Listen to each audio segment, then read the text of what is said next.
Good morning, everyone, and welcome to the Unitarian Universalist Congregation of Princeton for Sunday morning worship on this snowy Sunday morning. We're all online this morning. Thank you so much for joining us, and we extend a special thank you to all of our volunteers and lay leaders who pivoted this week. We had a very active Sunday planned, as we typically do, and all of our volunteers and lay leaders did such a wonderful job of switching gears and replanning things and talking things through. And we're just very, very grateful for everybody's flexibility and creativity and engagement around this. With that in mind, a few announcements about some things that have been changed or rescheduled.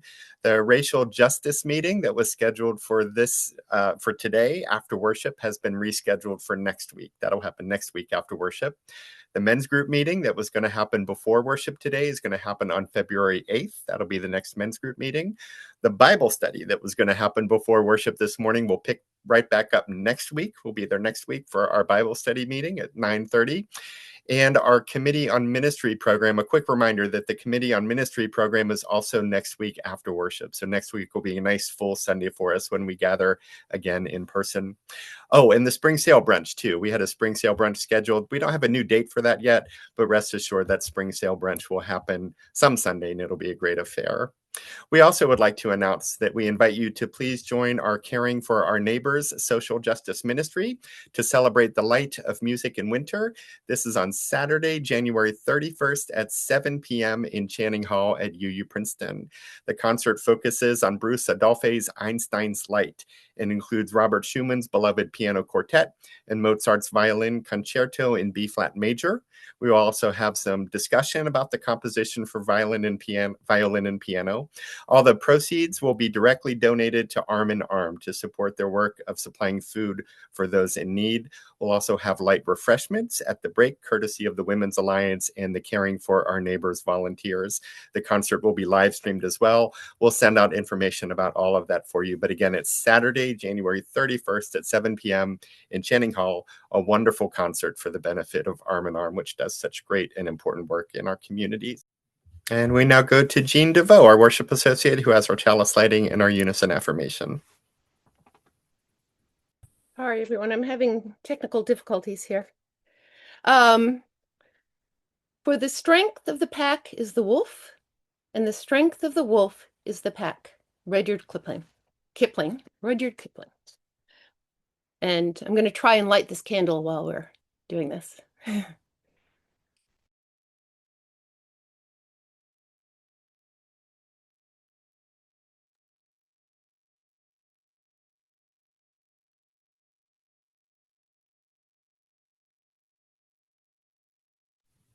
And please join in our unison affirmation, which should be up on your screen there. This is a congregation of open minds, of helping hands, and of loving hearts. Together we care for our earth and for and peace in the world. Let us pause for a moment on this morning and settle into our seats, close our eyes, take a few nice deep breaths and relax. Breathe in peace. And breathe out love and find ourselves centered as we enter together into this time of prayer and meditation. Spirit of life and love, though your beauty and peace surround us and are within us, we also move through days of fear in a world that is broken.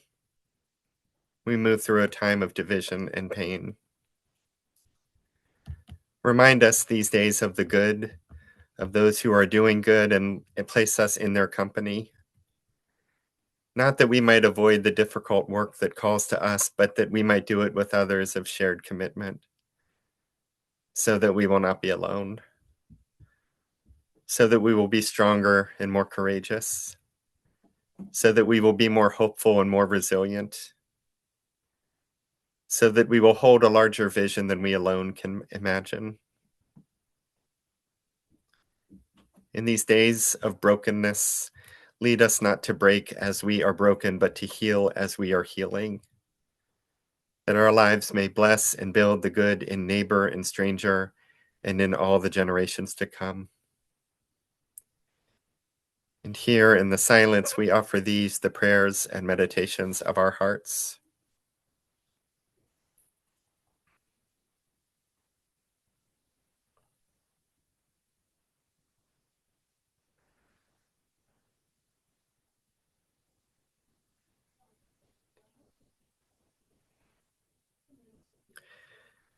May it be so, and amen. We now turn to our reflection for this morning's service, offered by our worship associate, Jean DeVoe. Good morning, everyone. Here's the candle. I was a bookish kid in junior high and high school, and I found my people in drama and choir. I don't want to brag, but I was a pretty great Glinda the Good Witch in The Wizard of Oz in 8th grade. I might have hit my peak right there. I went on to sing in the choir in high school. I played an Orthodox Jewish man in Fiddler on the Roof, a gambling man in Guys and Dolls, and then finally, a jet girl in West Side Story. But while I was in the background for those productions, I enjoyed them every bit as much as I enjoyed my big Glinda moment. It was being part of a big production, of singing together and taking our bows together. It was the group experience that was so exhilarating. I've had the same feeling singing in the choir, both here at UUCP and most recently at the Interfaith Martin Luther King Jr. Day service last Monday, at which Reverend Bill spoke and my fellow choir member Candace and I both sang. We ended with a rollicking version of We Shall Overcome, in which the entire audience was up on their feet. It was full of joy. There are probably all sorts of reasons for the elation I feel singing in a choir. I know it has something to do with the aerobic experience of singing, which can give you a runner's high without the running. It probably also has a lot to do with the interaction with the audience. The music itself plays a big role as well. It has the power to soothe the soul of both the musician and the listener. But a lot of this singer's high also has to do with the experience of singing in a group. There is a thrill that comes with adding your small voice to many other voices and hearing all those voices join together to make beautiful music. I imagine that people on sports teams have the same feeling, although I have little personal knowledge of that. But I do know how it feels to come together on political campaigns and in protests. I organized phone banks for a certain candidate in 2024, and there were lots of things that weren't fun about it. Phone banking itself is grueling, and I would warn volunteer phone bankers in advance that people were going to hang up on them and maybe even curse at them. I advised them to stay polite and keep going. But we had some good conversations, and when someone had one of those, we would ring a bell, and everyone else would applaud. Things didn't end the way we had hoped with that one, but I always said that I was making the effort so that I could say I did what I could do. That was a small comfort when the results came in. I've had similar feelings at protests. I recently heard there was a small protest against ICE happening along Route 206 on Nassau Street in Princeton. I walked over with my husband, Scythe. We arrived late and without signs to find some 200 people on both sides of the street, holding signs as trucks and cars drove by, honking their horns in support. We stood with them, and my heart lifted just a little bit. Not enough to lift the darkness, but enough to ignite the tiniest spark of hope. I'm heartened, as I've mentioned here before, that 7 million people protested in the last No Kings March in October. That's about 2% of the U.S. population. Studies show that regimes have historically fallen with the 3.5% of the population taking part in nonviolent protests. So we're getting there. The authors of that study have said that most nonviolent protest has been effective without even achieving that number. And 3.5% is a small minority. That small minority can make a difference, they say, by disrupting the status quo, gaining public sympathy, and creating defections on the government side. In the end, the sheer joy you feel singing in the choir, or the comfort to be found in protesting against any of the major injustices taking place right now, are not the point. It isn't about feeling good. It's about getting something done. It's about making music and making change. To do that, I know my small voice isn't enough, and my personal outrage won't do a darn thing. I need to join with others to make my voice heard, whether it's in the choir or at the rally. Next time, I'll be sure to bring a sign.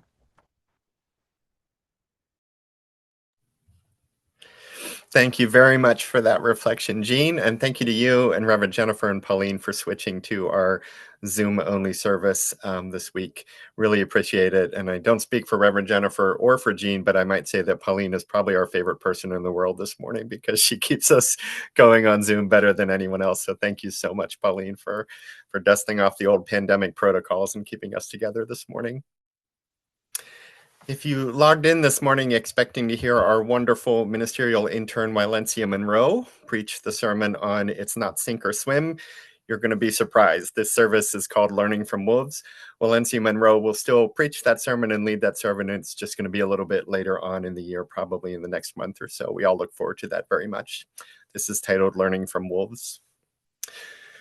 Once upon a time, there was a wolf who fell asleep on a rock next to a river. A flood came in and surrounded the rock with deep, turbulent water, so much so that the wolf woke up and realized that he was stuck. Fearing death and drowning, the wolf decided to start living right and promised to live in a highly moral, strictly principled life from then on out. The wolf would abstain from intimacy and entertainment, pleasurable food, and luxuries of any kind, and would instead meditate almost nonstop, so that he would become pure with any time he had left. And then the wolf saw a goat and realized he was hungry. The floodwaters had abated, and so he leapt off the rock and started chasing the goat around and tried to eat him. The goat was faster and nimbler than the wolf, however, and so eventually the wolf just gave up. He couldn't catch the goat. It was then that the goat transformed into a god. The goat had been a god this whole time. The god had watched the wolf pledge to live a pure life when he thought he would die. And so the god decided to test the wolf's devotion by becoming something that the wolf would covet. Gods often warn against coveting. They have a real issue with that. And this god reasoned that if the wolf was truly devoted, he wouldn't try to eat the goat. But this wolf, after pledging to live right, immediately tried to live wrong when the first opportunity presented itself. He tried to eat the goat. When he thought he would die, he tried to get right with God. When he was safe, he didn't worry about it as much. This God expected this, and this God was not impressed, and thus this God left the wolf to be a wolf, no more enlightened than a typical wolf. And then this God told the story to the Buddha, who then told it to everyone, and that's how we have it. The Buddha told this story. The god was Saka, king of the gods, a deity in Buddhist cosmology. And the traditional point is to beware of weak vows, those made when it seems easiest to meet them, as in the floodwaters are coming, I'm going to start living right because I won't have to do it very long. Strong vows are kept through all temptations, and the wolf failed that test immediately. Better to make small promises that can be kept is one of the teachings of this parable than to make grand promises that will soon wash away. Perhaps those small promises can build up and lead to bigger ones. The wolf in this story is cunning and opportunistic, and above all, hungry, like many wolves in many stories. In The Three Little Pigs, the wolf tries to eat them all before being boiled alive by the third pig, who then eats him with the other pigs. That story is not really about the wolf, though. The wolf is just doing what wolves do, try to eat some pigs. That story is about the pigs and how they should not have taken the easy way out and should have built strong houses even if it took longer and was more work. In Little Red Riding Hood, the wolf eats Grandma and then Red herself before a hunter comes along, kills the wolf, and frees Grandma and Red from his stomach where they're still alive. Again, the wolf is just portrayed as doing what a wolf does, and the teaching is usually more about not being so trusting of strangers as Red was. And the boy who cried wolf knew this lore and thus lied and cried wolf when there was no wolf to gain attention. And then when there was a wolf, his cries were ignored, and the wolf eats the boy's sheep, and in some versions, the wolf eats the boy himself. Again, the hungry wolf was just being a hungry wolf. The lesson for us is that when you're known to be a liar, people stop believing you, even when you tell the truth. And sometimes you'll be telling the truth and really need people to believe you, so it's important never to lie. The Grimm brothers and Aesop made much use of the wolf as an archetype of a kind of cunning evil that feeds on and destroys innocence. though the lessons for us are never about the evil, just about how we should live in a world that includes it. The evil is assumed and opportunistic and will flare forth regularly, especially when we're not thinking about it. So we should be diligent, wary, and honest in the face of evil. And from the Buddha, we should take our promises seriously and strive to keep them for the sort of passive wrongdoing in failing to meet that mark. Wolves aren't really evil. They're used to represent evil in folklore and myth. Wolves are beautiful and powerful and indeed wild and dangerous, but that's why we love them. Maybe not love them as in, I hope I run into one next time I'm taking a walk, but love them as in they are glorious and instinctive and strong and live in packs, and I just want to cuddle one, but I know that I really shouldn't. We love them when we can hear them from far away, howling in the night and hoping that they kind of stay far away. That they live in packs is one of their better known attributes. All the wolves in those stories are lone wolves, acting by themselves without the shared strength and wisdom of the pack. Many wolves do become lone wolves in nature. It's part of the transition from adolescence to adulthood. They leave the pack they were raised in to go find a mate. Evolutionarily, this has to happen for the species to continue strong and diverse. The wolves have to move beyond their pack to ensure genetic diversity and continuity. But this is also the most dangerous time in a wolf's life. For if they do not pair up and make a new family group and create a new pack, or more rarely join a different pack, they'll probably die. The differentiation is needed for growth and maturity, but extended time outside of a pack just increases their risk of death by starvation or predation. The lone wolf is a wolf in danger, and thus a more dangerous wolf. A lone wolf is a desperate wolf, perhaps more starving than just hungry, perhaps more exhausted than just tired. While sometimes romanticized as one who can go it alone in virtue and sacrifice and courage, in reality, the lone wolf is usually isolated, tired, hungry, and unsure of what to do next. The lone wolf needs, first and foremost, a pack. That's where they'll live the longest and eat the most and be as safe as they can be. This is why dogs bond so well with other dogs and with humans.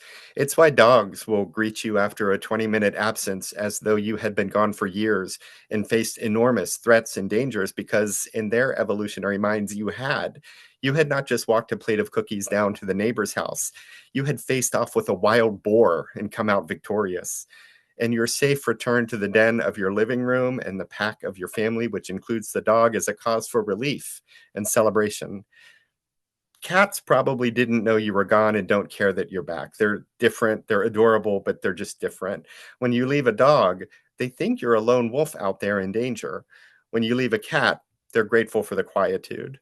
Both do bond, but not at the same level or in the same way.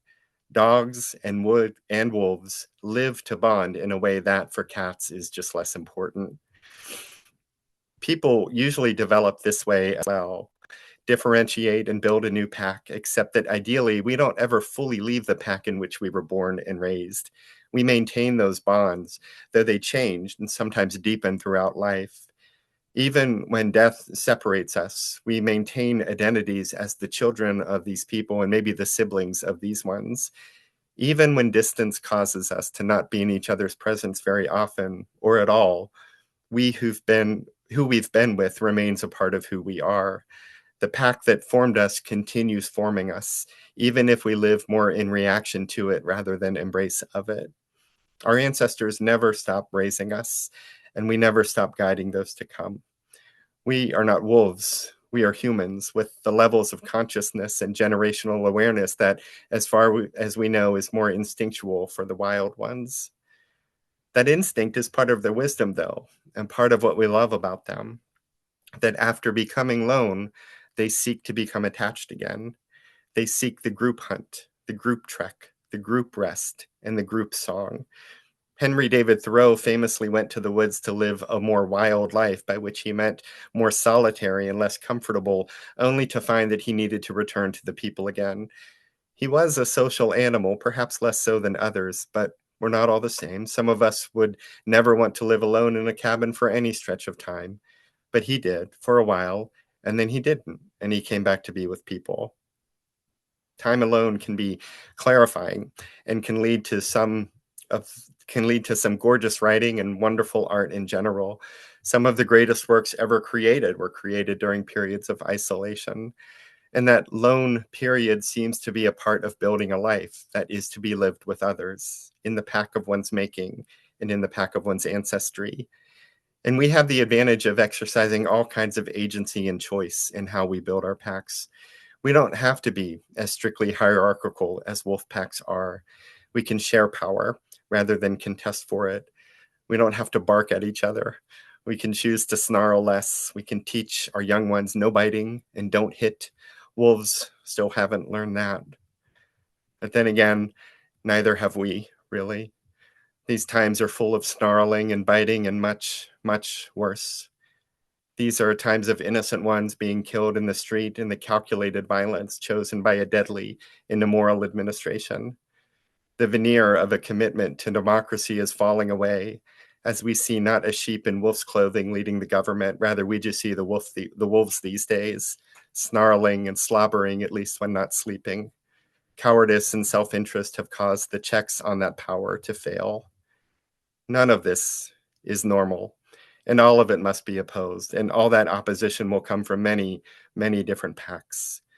The most important ones are the people who live in the most impacted communities, who resist day to day at great risk to themselves the chosen violence of the leader that is endorsed by his pack and enforced by his agents.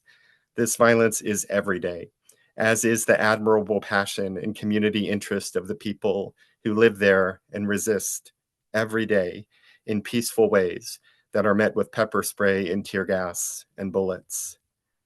Which leaves the rest of us to support those who actively resist, for the violence and trauma have been taken to them, to lift them up and celebrate them and reframe the dishonest propaganda that lies about who they are and what they're doing and why. And to play our role in our communities, contacting even representatives who are also abhorred by this administration's immorality, to make every possible governing choice one that centers on ending this chosen bloodshed until it is ended. This is pack work, probably a bigger pack than most of us have ever been a part of in our lifetimes. There is no lone wolf who can stop these atrocities. Only groups of good people speaking and acting and giving, and when the time comes, voting to make change. That voting is way off, though. That's part of why this is happening right now. So the packs of opposition must oppose what is right now, and how the opposition at leaders friendly and hostile, at media outlets friendly and hostile, at courts fair and ideologically extreme. All opposition must be peaceful, even when it is in response to violence, especially when it is in response to violence. For nothing makes the violent happier than violence returned for violence, for it only justifies their further abuse. But nonviolence doesn't mean tame. And perhaps our packs need to howl more together as one into opposition to what is, and with a vision of the justice and beauty that can be. For that is on the other side of this. It's always on the other side of brutal regimes that cause death and fear. Eventually, the people reclaim power and treat as weakness and tragedy that which the current leaders sell as power and victory. Our theology is that love always wins in the end. But our faith is about helping that love win along the way, which happens when we build big, diverse groups that last for a long time and insist on the moral and fair and nonviolent leadership of our communities and country. We need not politically agree on everything to agree on decency and democracy and peace. And should our untamed howls be for those ideals, others will join in. We'll all be as wolves before the midnight moon who howl for hunger. Those wolves, they're howling for hunger, as do we, for we are hungry for peace and goodness to reign again. May our untamed howls of today and tomorrow be for that end, that of love rising again as it always has, but only because good people of faith and conscience in a wide, diverse, vibrant coalition have raised it again and again. May it be so, and amen. After our benediction, we invite you to stay online for a little while. We can check in with each other and have a little bit of Zoom fellowship after the service. For our benediction, go forth grateful for the moments before you, the breath within you, the people among you, and the Spirit guiding you toward lives of love and kindness. And go forth knowing that you are held always and always with everyone else by that great love of no beginning and never ending. Go in peace, stay warm and safe, and amen.